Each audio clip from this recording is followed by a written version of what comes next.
गणपती असो किंवा मग दहीहंडी या सणांमध्ये उडत्या चालीच्या गाण्यांना सगळ्यांचीच पसंती असते। शांताबाई हे गाणं त्याचंच एक उदाहरण। गेल्या वर्षी शांताबाई हे गाणं प्रचंड गाजलं। नृत्यकला अवगत नसणाऱ्यांनाही मनसोक्त ठेका धरायला लावेल असंच हे गाणं। पण सध्या शांताबाई नंतर अजून एक गाणं चांगलंच गाजतंय।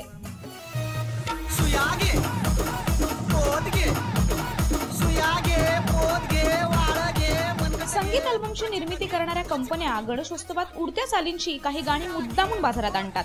या वर्षीही बरीच नवी गाणी विविध कंपन्यांनी गणेशोत्सवापूर्वी आणली होती।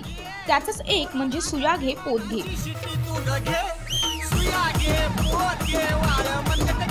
पुण्यात राहणाऱ्या प्रदीप कांबळे यांनी हे गाणं रचलंय। काहीतरी वेगळं लिहायचं म्हणून त्यांनी हा प्रयत्न केला आणि त्यांना हे गाणं सुचलं। या गाण्याला त्यांनी स्वरबद्धही केलंय।